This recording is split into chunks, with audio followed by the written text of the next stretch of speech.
아멘. 지금 이렇게 1년을 절기로 이렇게 나누면 예수님을 기다리는, 그리스도 메시아를 기다리는 대림절이에요. 그래서 우리 성가대가 이렇게 아주 멋진 찬양을 했어요. 박수 한번 해주세요.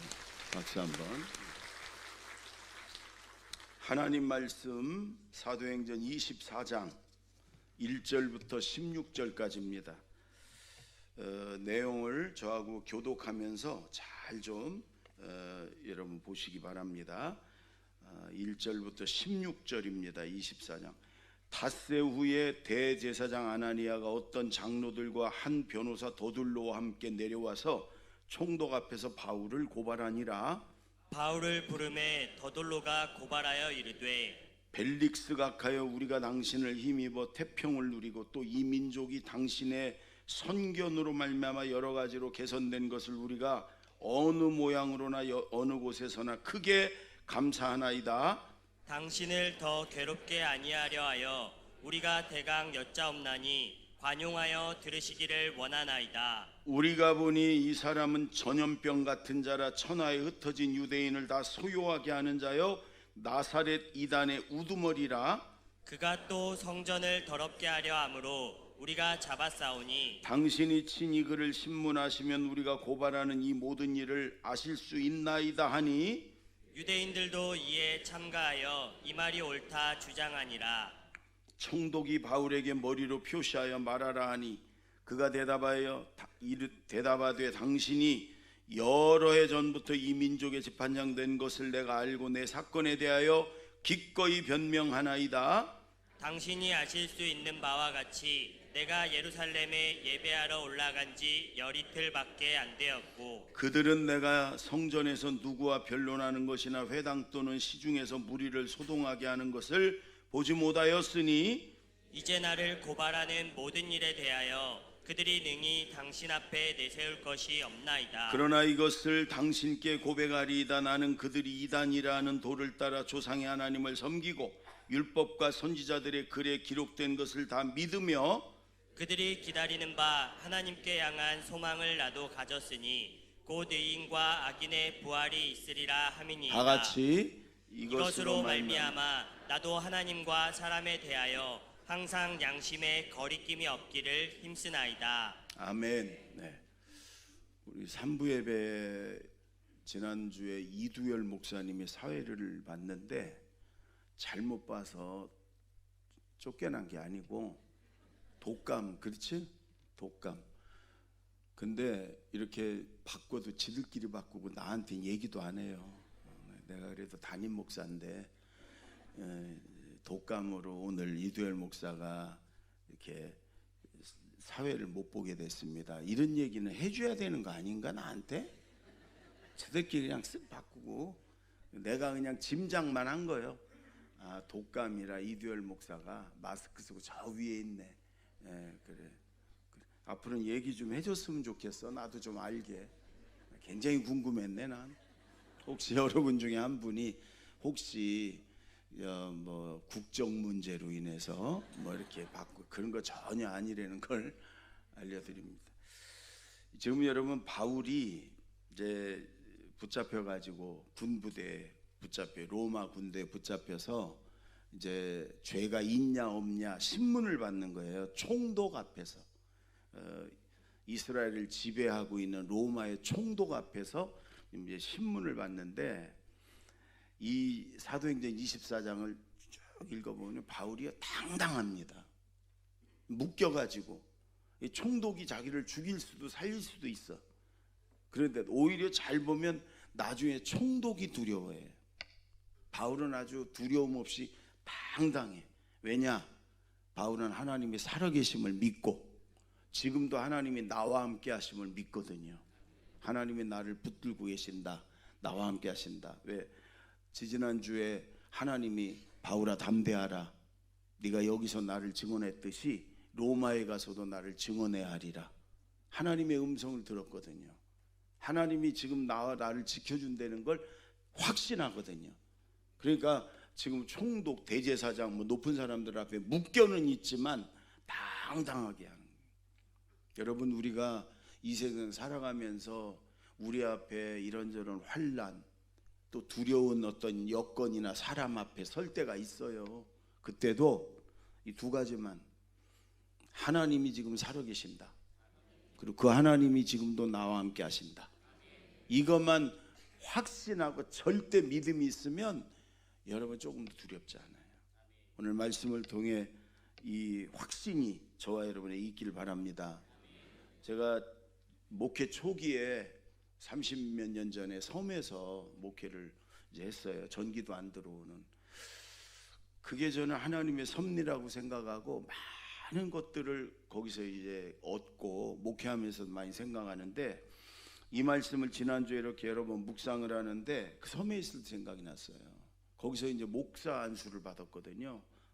전도사로 있다가 저 경상도 마산에 나와가지고 목사 안수를 받았는데 금요일 날 받았어요. 그리고 이제 토요일 날 이제 들어가서 이제 설교하러 들어가려고 했더니 폭풍주의보가 내려가고 배가 안 뜨는 거예요. 한 번밖에. 아침에 육지에서 떠서 섬으로 갔다가 몇 섬을 돌고 그리고 저녁 때쯤에 나오는 거예요. 그러니 들어갈 수가 없는 거예요. 아니, 섬에서는 우리 전도사님 목사 안수 받고 목사님 돼서 온다고 잔치를 준비를 해놓고 있는데 내가 갈 수가 없는 거예요. 배가 안 뜨니까. 그냥 아침에 가가지고 부둣가에서요 하루 종일 그냥 있었어요.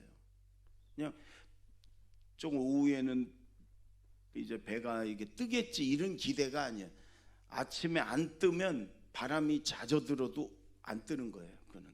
그러니까 그냥 근데 미련이 그냥 남아서 아이고 내가 오늘 목사 안수 받고 처음으로 들어가는데 그냥 바다만 바라보면서 그냥 있었어요. 아주 오후 늦게까지. 그때 이제 이런 노래도 불렀죠. 바다가 육지라면. 별별 생각을 안 했겠어요? 이게 육지였으면 내가 뛰어갔을 텐데 뭐. 그러고서 그냥 어떻게 하면 좋지. 우리 그때 한 5, 60명 섬에 성도들이 모였는데 그들 생각에 아주 그냥 발길이 떨어지질 않는 거예요.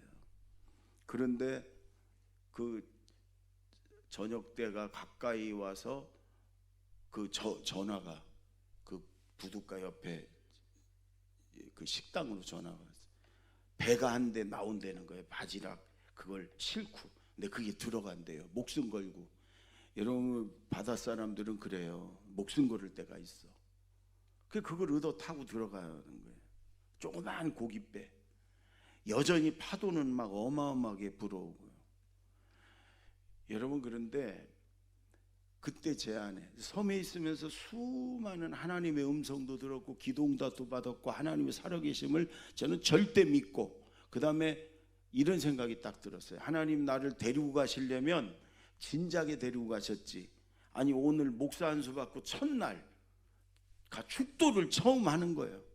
그 우리 성도들이 그냥 기대하면서 떡을 해놓고 잔치를 준비하고 있는데 저들을 실망시키지 않을 것이다. 하나님이. 그런 마음이 확 들더라고요. 그러니까 난 안 죽는다. 여전히 막 집채만한 파도가 몰아붙이고 산더미만한 파도가 와가지고 막 덮는데 나는 하나님이 절대로 오늘 데려가지 않을 것이다. 이런 확신이 생겼어요. 여러분 그러니까 어떠냐? 두렵지 않아요. 당당해요. 이게 밖에서 그 바닥 그 밧줄을 붙잡고 앉아갖고 가는데 여러분 집더미만한 파도가 와가지고 그냥 팍 쏟는 거예요. 파도만한 파도가 막 저기서부터 막 가까이 와가지고 그냥 팍 쏟는 거예요. 그때 제 생각에 저는 생쥐 이렇게 앉아 있고 양동이에다가 큰 대야에다 물을 담아갖고 그냥 위에서 팍 붓는 거예요. 그냥 저 혼자 그 갑판에 이걸 잡고서. 여러분 그런데 보통 때 같았으면 이거 얼마나 두려웠겠어요. 근데 두려움이 없어. 그래서 그 광경을 보면서 즐기는 거예요. 야, 내가 만약 화가였다면 이 장면을 그리면 기가 막힐 텐데. 여러분 제가 좀 볼만한 데도 많이 중국의 장가게도 가봤고, 저 미국의 그랜드 캐년도 가봤고, 그런데도요 그 파도 앞에 그 고깃배 그 광경이 내가 봤던 최고의 멋진 장면이었어요. 다 즐기면서 한 시간도 안 걸리는 거리를 2시간 동안 갔거든요. 그 파도에 때문에. 근데 그렇게 멋지고 그러더라고요. 그래서 바울이 오늘 여러분 이제 밧줄에 묶여가지고 대제사장 총독 앞에서 지금 재판을 받습니다. 어쩌면 죽을 수도 있어요. 대제사장하고 이들은 죽이려는 거예요. 저걸 죽이려는 거예요. 그런데도 바울은 묶여는 있지만 당당하게 예수님을 증언하고 당당하게 자기 고백을 하고. 그게 왜냐? 하나님 살아계심에 대한 절대 확신, 하나님이 지금도 나와 함께 하신다는 절대 믿음. 그러니까 어디 가서든지 당당할 수 있는 거예요. 여러분 요 두 가지, 그러면 어떤 질병 앞에서도, 어떤 사람 앞에서도, 어떤 환난 앞에서도 하나님이 나와 함께 하신다, 나를 지키신다, 나를 여기서 회복시켜 줄 것이다, 이 믿음으로 승리하시기 바랍니다. 아멘. 1절 2절 2절 다 같이 시작. 닷새 후에 대제사장 아나니아가 어떤 장로들과 한 변호사 더둘로와 함께 내려와서 총독 앞에서 바울을 고발하니라. 바울을 부르매 더둘로가 고발하여 이르되. 여러분 이 대제사장이 장로들하고 또 변호사 더둘로를 데리고 와서 바울을 고발하는 거예요. 죽이라고. 총독 앞에. 이 죽이고 살리는 건 지배하고 있는 총독에게 달렸으니까 죽이라고. 여러분 제사장은, 대제사장은 이런 일을 하는 게 아니에요. 여러분 이 제사장의 역할은 뭐냐면 죄인인, 죄로 죽어서 심판받고 지옥 가는 죄인을 하나님을 만나게 해주는, 그래서 죄 용서받고 살리는 일이 제사장이 하는 일이에요. 제사장은 중매쟁이에요. 중매쟁이. 우리가 여러분 어떤 사람을 어떤 사람과 이렇게 중매해가지고 결혼도 하게 하고, 이게 중매쟁이에요. 제사장은 죄인들을 하나님과 중매해주는, 그래서 생명을 살리는 게 제사장이에요. 그 중에 대제사장은 제일 높은 사람이에요. 그런데 여러분 대제사장이 변호사를 데리고 와서 고발해갖고 죽이라고 하는 거예요. 여러분 우리 모두 예수 믿고 성령 받은 우리 모두를 성경은 제사장이다 그럽니다. 우린 제사장이에요. 우리는 죽이는 일을 하면 안 돼. 살리는 일을 해야 돼. 아멘. 생명을 살리는 제사장입니다. 아멘. 따라해 보세요. 생명을 살리는 제사장. 우린 생명을 살리는 제사장. 그 역할을 해야 돼. 혹시라도 가까운 사람 몇 명이 작당하고 모여갖고 우리가 싫은 사람, 좀 미운 사람, 이런 사람들을 골탕 먹여주자, 소외시키자, 쳐내자, 이런 짓 하면 안 돼요. 이건 마귀가 하는 거예요. 마귀 자식들이 하는 거예요. 네? 흔히 교회 내에 그럴 수 있어요. 너무 친한 사람들 몇 명이 친하지 않은 사람을 계속 이렇게 쳐내고 멀리하고 같이 작당해갖고 이런 짓 하면 안 돼. 이건 마귀 자식들이 하는 거예요. 우린 제사장이에요. 어려움에 있는 사람도 도와주고 구해주고 건져주고 생명을 살리는 여러분 제사장이 돼야 될 줄로 믿습니다. 이들은 그러기 위해서 거짓 증언을 하는 거예요. 더둘로가. 저 사람은 천하를, 유대인들을 소욕해 하는 전염병자고 성전을 더럽히고. 바울은 그런 적이 없어요. 누구를 죽이려고 그러면 거기다 거짓말을 보태. 성경은 여러분 거짓말하는 자를 사단의 마귀의 자식이라고 그래요. 마귀는 거짓의 아비라고 그래요. 우린 그러면 안 돼. 제가 이 감독이 돼서 우리 640교회 한 10만 명이 넘는 성도들, 목사님들도 1000명이 넘고 장로님들도 1000명이 넘는 분들을 제가 이게 섬기고 있어요. 근데 재판이 몇 가지가 걸려 있는 거예요. 재판이. 그러면 이 연회에 속한 목사나 장로들을 재판을 걸려면 감독을 도장을 받아야 돼. 꼭 감독을 걸어서 넘어져요. 그래서 우리 연회 총무한테 그랬어요. 자기가 억울해서 재판을 누가 걸어와 가지고 자기가 억울하게 이렇게 당한 걸 그걸 벗으려고 하는 데는 감독의 도장을 찍어라. 근데 누군가를 쫓아내고 죽이고 누군가를 벌주라고 고발을 하는 건 절대로 도장을 찍지 마라. 제가 그랬어요. 그게 고발이 누군가를 자꾸 저거 제명시켜달라, 저거 저 자리에서 내려오게 해달라, 누구를 아주 죽여달라 이러면서 고발을 해요. 그 절대로 그건 찍어주지 마라 그래서 내가 감독을 안 하면 안 했지, 내 누구를 죽이고 내가 누구를 끄집어내는 데는 내가 동조할 수 없다. 우리 교회가 여러분 처음에 28년 됐는데 그 전에 제가 1년 전에 기존교회로 왔었어요. 그런데 교회를 조그만 걸 1년 동안 부흥해서 하나를 샀습니다. 근데 그때 개척 멤버들, 제가 개척한 사람이 아니라 다른 목사님 개척한 멤버들이 한 10몇 가정 있었는데 이 예배당을, 교회를 자기들 공동 이름으로 갖게 해달라는 거예요. 재단에다 넣지 말고. 그 내가 안 돼. 그리고 재단에다 이렇게 넣었어요. 그랬더니 한 3일 후에 잔금을 줘야 되는데 장로교회 1억을 가지고 나가버렸어요. 여러분 한 30년 전에 1억은 굉장히 큰 돈이에요. 그랬더니 우리한테 교회를 팔았던 장로교회가 아주 쟁쟁한 장로님들이 있었어요. 국방과학연구소장, 뭐 대전 약사회 부회장, 뭐 이런 분들이 그 교회 장로님이에요. 그분들이 저한테 오더니 그래, 목사님 고발하십시오. 그냥 붙잡혀 갑니다. 이건 횡령입니다. 공금 횡령. 그 주동자 장로님 고발하시면 그냥 잡혀가고 1억 바로 토해냅니다. 저보고 고발하십시오. 이런 거예요. 근데 제가 그랬어요. 장로님들, 목사가 장로를 어떻게 고발합니까?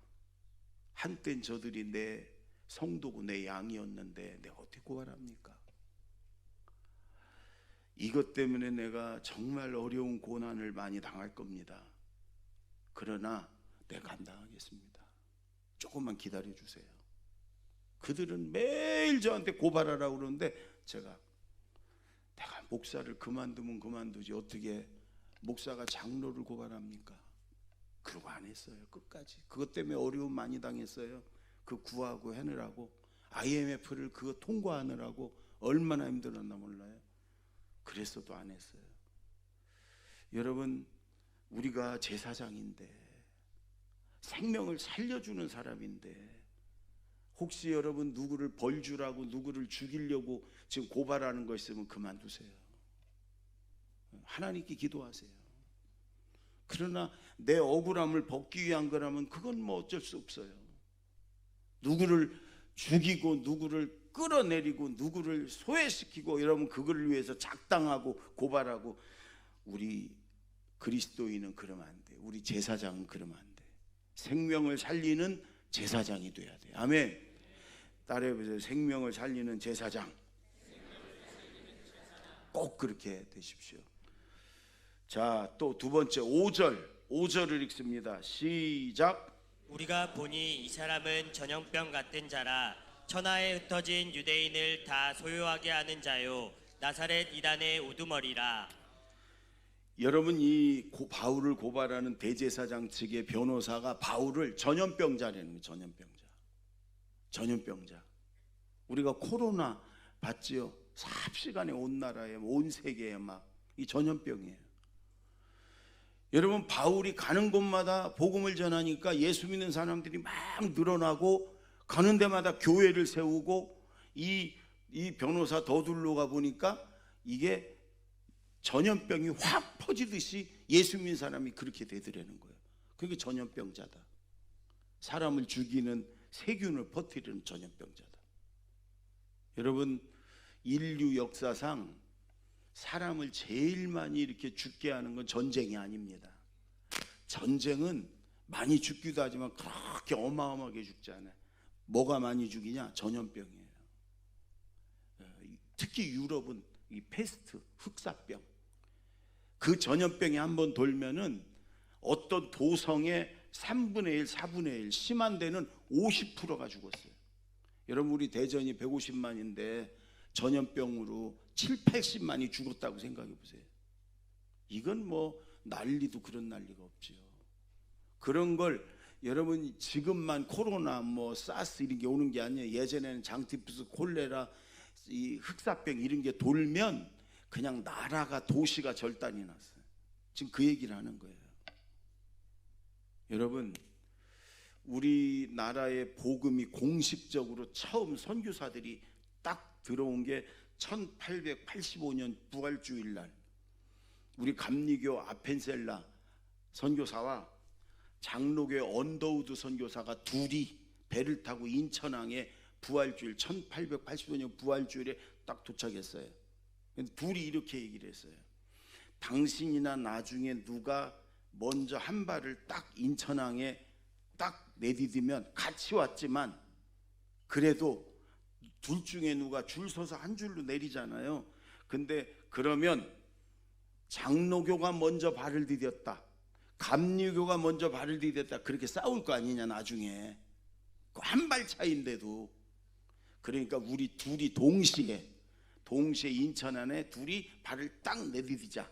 그래가지고 둘이 아펜셀러 감리교 선교사, 언더우드 장로교 선교사가 둘이 그저 발을 동시에 탁 내디뎠어요. 그리고 그들이 와서 우리 아펜셀라 선교사는 주로 학교를 세웠어요. 배제학당, 뭐 이화여대, 연세대, 배제대, 우리 모건대, 전부 이게 선교사들이 그렇게 시작하고 세운 거예요. 그때까지 우리나라는 깜깜하고 미개 배우면 어디로 가? 서당 가서 하늘천 따지만 배웠어요. 예, 선교사들이 오면서 이런 여러 학문을 통해서 빛을 비추고 우리나라가 이렇게 열리고 그런 거예요. 언더우드 선교사는 병원을, 그때까지 뭐 가서 한의원 가갖고 진맥하고 침 맞고 이거였어요. 언더우드 선교사가 병원들을 지금 세브란스 뭐 이런 병원들을 지으면서 거기서 수술도 하고 주사도 놓고, 그리고 그런 의대를 세우고 가르치고 이렇게 된 거예요.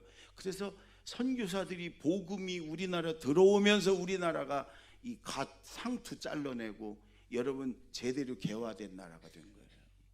그때 선교사들 통해 예수 믿는 사람들이 막 생겼습니다.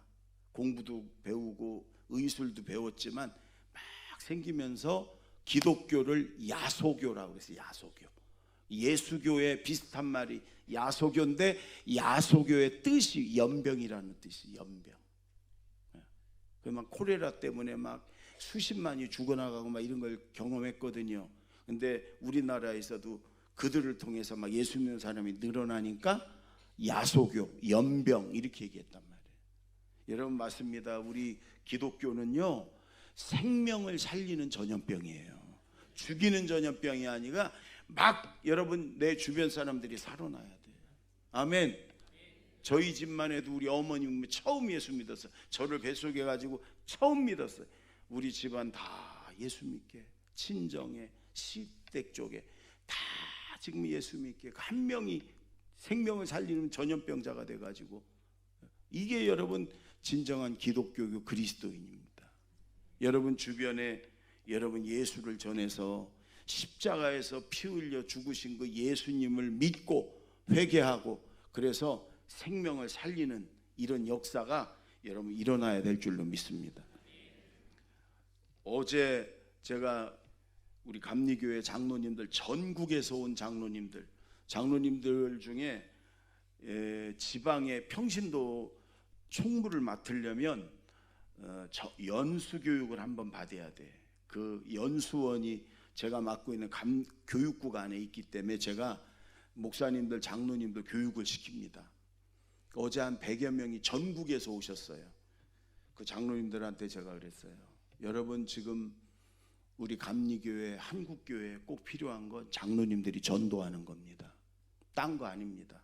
전도해야 됩니다. 한 명이라도 전도하고 성도들과 교회에 내가 전도에 앞장설 테니까 여러분 전부 다 전도하십시오. 그래서 교회를 살려야 됩니다.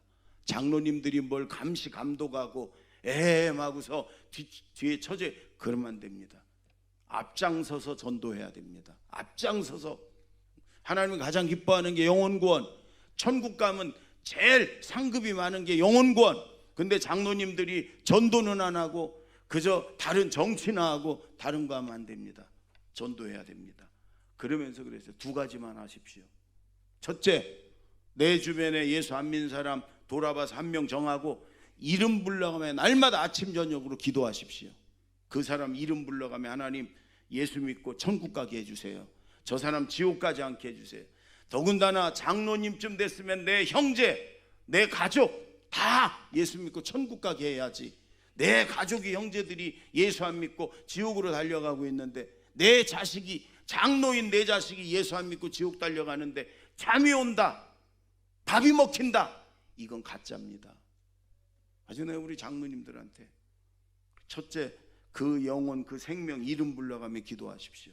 성령이 도와주십니다. 둘째, 섬기십시오. 말로 교회 나가자 그래서 되는 시대가 아닙니다. 뭔가를 베풀고 뭔가를 주고 뭔가를 섬겨야 그들의 마음이 열리지. 그들의 마음이 열려서 내가 예수 천국 하나님 얘기하면 듣는 거니까 뭔가를 섬겨라. 그래서요 밥을 10번만 사줘라. 장로님들 밥 10번 사줄 수 있지 않냐? 응? 전도하기 위해서.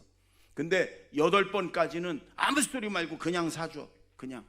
그러면 조금씩 감동이, 이렇게 섬김을 받으면 감동이 와서 마음이 열려. 9번째 사줄 때 내가 만난 하나님, 내가 예수 안 믿었으면 난 여태까지 살지도 못했다. 내가 만난 예수님을 전해라. 그리고 우리 교회 좋은 교회야. 당신 예수 믿어야 살아. 교회 다니자. 9번째 사주면서 10번째 사주면서 그렇게 해라. 반드시 교회 온다. 그렇게 했는데도 교회를 안 온다. 우리 제자들 교회로 영수증 보내라. 내가 다 밥 10번 먹은 거 물어주마. 그랬어요. 여러분 정말로 여러분 모두도 그냥 듣고만 있지 말고 내 주변에 예수 안 믿는 사람 딱 정해서 한 사람 이름 불러가며 아침 저녁으로 기도하세요. 가족 중에 예수 안 믿으면 그렇게 하세요. 두 번째, 10번 안 가도 돼. 뭔가를 좀 섬기세요. 뭔가를 감동을 줄 걸. 그래서 밥 10번 사줘 보세요. 조그만 선물이라도 뭐래도 내가 좀 그 감동을 주는 섬김을 해보세요. 틀림없이 여러분 이 자리에 와 있습니다. 이 자리에 성령이 도와주세요. 성령이 여러분 성령. 우리는 생명을 살리는 전염병자가 돼야 돼. 아멘. 그 아펜셀러 언더우드 선교사가 와서 100몇십 년 전에 와서 우리까지 온 거잖아. 우리까지 전염된 거잖아. 우리도 누군가를 여러분 전염시켜야 돼. 누군가에게 예수를 전해서 천국 가게 해야 됩니다. 생명을 살리는 전염병자입니다. 아멘. 자, 마지막 16절을 보세요. 16절 다 같이 시작. 이것으로 말미암아 나도 하나님과 사람에 대하여 항상 양심에 거리낌이 없기를 힘쓰나이다. 여러분 바울이 지금 묶여가지고 재판받으면서 그래요. 내가 죄가 있어서 그런 게 아니고 나는 부활의 예수님만 전했을 뿐인데 저 유대인들이 나를 이렇게 죽이려고 지금 이렇게 그러고 있는데 나는 하나님과 사람 앞에 양심에 거리낌이 없다. 나는 깨끗한 양심으로 열심히 살아왔다. 이렇게 얘기를 해요. 여러분 이 성경에 양심이라는 말이 많아요. 특히 바울이 내 양심이 성령 안에서 증언한다. 양심은 마음에 새긴 율법이다. 이게 양심을 우리 하나님이 우리 사람들에게만 하나님의 형상을 닮은 사람들에게만 양심을 준 거예요. 그래서 우리가 양심을 거리끼는 일을 하면 양심이 먼저 알아차려요. 괴롭고 찔림받고 그래요. 그러나 하나님이 기뻐하시는 선한 일을 하면 양심이 칭찬을 해요. 기쁘고 행복하고 우리 안에 있는. 그래서 여러분 하나님 앞과 사람 앞에서 우리는 언제나 여러분 이렇게 깨끗한 양심으로 살아갈 때 당당할 수 있는 거예요. 바울이 지금 당당한 게 묶여 있어도 괜찮아. 나는 하나님 앞과 사람 앞에 나는 깨끗한 양심으로 살아왔다. 욕심내지 않았고 거짓되지 않았고 나는 깨끗한 양심으로 살았다. 저와 여러분이 하나님의 자녀, 제사장 아닙니까? 사람 앞에서는 물론이고 하나님 앞에서도 우리가 욕심 내려놓고 거짓된 거 내려놓고 깨끗한 양심으로, 양심에 거리낌이 없으면 여러분 아무리 산더미 같은 환난이 몰아쳐와도요, 내 앞에 있는 사람이 어떤 사람이든 간에 두렵지 않습니다. 당당할 수 있어요. 깨끗한 양심으로 당당하게 승리하는 저와 여러분이 되길 바랍니다. 제가 가나안 농군학교 김용규 장로님 얘기를 가끔 합니다. 제가 참 존경하는 분이에요. 키도 작은 분인데 언제나 기도실에, 자기 개인 기도실에 조국이 안심하라, 이 나라를 짊어지고 하나님 앞에 단판을 벌이면서 모세처럼 기도했던 분이에요. 그런 분들이 있었기 때문에 하나님이 이 나라를 지금도 지켜주는 거예요. 근데 이분은 평생을 당당하게 살았어요. 가나안 농군학교에서 늘 먹는 게 감자, 고구마, 보리밥. 그 훈련병들 한 100명씩 받아가지고 일 시키고 고른 거 먹이고 정신개조 시키고 하나님 신앙 집어넣고 내보내고 평생을 훈련병하고 똑같이 살아야 돼. 일하고 농사짓고 노동하고 그 다음에 먹는 거 맨날 그런 거 먹고 시간 딱딱 맞춰서. 여러분, 훈련시키는 사람이 더 힘든 거예요. 근데 거기서 평생을.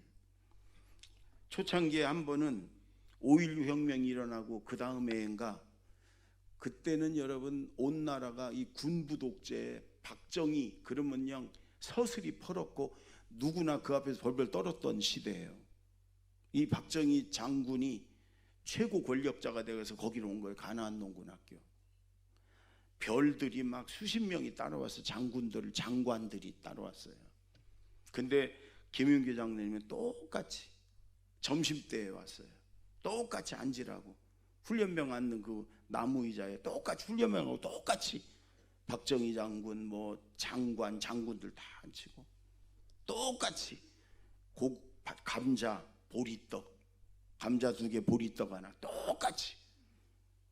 여러분 웬만하면 여러분 대통령 아닙니까? 웬만하면 최고 권력자 그 자리 부들부들 떨면서 있는 거 없는 거 다 갖다가 따로 상 차렸을 텐데 아니야. 똑같이 감자 2개, 보리떡. 그러고서 그러는 거예요. 여기는 밥 먹으려면은 밥 먹기 전에 해야 될 수칙이 있습니다. 그러니까 박정희 장군 하시라고. 먼저 하나님께 기도합니다. 5분 동안을 이 김용기 장로님이 기도하더래요. 그리고 끝났어 기도가. 이제 먹어도 됩니까? 아닙니다. 또 하나 있습니다. 구호제창을 해야 됩니다. 자, 구호 준비. 훈련병들이 야! 따로 하십시오. 장군들도 장관들도 박정희 대통령도 그때 야! 따로 하십시오. 일하기 위해 먹자. 다 같이 일하기 위해 먹자 그러는 거예요. 또 일하기 싫거든 먹지도 말자. 일하기 싫거든 먹지도 말자. 여러분 한나라의 장군들이 수십 명이 이 박정희 장군하고 일하기 위해 먹자. 일하기 싫거든 먹지도 말자. 그러고 났더니 자 이제 드십시오. 감자 2개, 보리떡 하나. 여러분 그 모습을 보면서 그 아들이었던 장남이었던 김평일, 지금 그분이 아버지 대를 이어 가나안 농군학교장을 하고 장로님이 됐는데 그분이 다른 일을 하고 싶었대요. 젊은 사람이 강원도에서 맨날 농사짓고 저 사람들 훈련시키면서 같이 맨날 그런 거나 먹고 싫어가지고 뛰쳐나가서 다른 일을 멋지게 하며 살고 싶었대요. 근데 그날 아버지의 그 당당함, 아주 깨끗한 양심으로 누구 앞에서나 똑같이 이걸 보고서 아버지를 위한 존경심이 생겨서 거기서 결정했대요. 나도 아버지 뒤를 이어서 가나안 농군학교에서 평생을 바치겠다. 여러분 욕심 없고 거짓이 없고 하나님이나 사람 앞에 이런 깨끗한 양심을 가지면 누구 앞에서도 괜찮아요. 어떤 문제 앞에서도 괜찮아요. 당당할 수 있어요. 바울처럼 한 주간도 여러분 당당하게 살아가는 깨끗한 양심의 성도님들이 되길 바랍니다. 기도하겠습니다. 1분만 우리 다 같이 여러분 기도하십시다. 생명을 살리는 제사장이 되겠습니다. 누굴 죽이고 밀어내는 것이 아니고 도와주고 구해주는, 그리고 예수를 전해서 생명을 살리는 제사장 전염병자 되겠습니다. 하나님 앞과 사람 앞에 욕심 내려놓고 거짓된 거 내려놓고 깨끗한 양심으로 당당하게 살겠습니다. 다 같이 기도합니다. 하나님 아버지 감사합니다. 주님 감사합니다. 십자가의 보혈로 용서하시고 구원해 주신 하나님 감사합니다. 누구를 죽이고 끌어내리는 그런 자가 아니라 생명을 살리는, 생명을 구원하는 제사장으로, 생명을 살리는 전염병자로 살겠습니다. 십자가의 보혈을 흘리신 예수님을 전함으로 생명을 살리는 전염병자가 되겠습니다. 하나님 앞과 사람 앞에 깨끗한 양심을 가지고 살겠습니다. 욕심을 내려놓고 거짓된 걸 내려놓고 양심에 거리낌이 없는, 그래서 언제 어디서나 누구 앞에서나 당당한 주님의 자녀로 살겠습니다. 제가 기도합니다. 하나님 아버지, 생명을 살리는, 구해주는, 도와주는 제사장으로 살겠습니다. 예수님 십자가에서 피 흘려 우리를 구원하신 그 예수님을 전함으로 생명을 살리는 전염병자가 되겠습니다. 하나님 앞과 사람 앞에 언제나 깨끗한 양심을 가지고 욕심과 거짓된 걸 다 내려놓고 깨끗한 양심으로 당당하게 승리하며 살겠습니다. 예수님의 이름으로 기도하옵나이다. 아멘.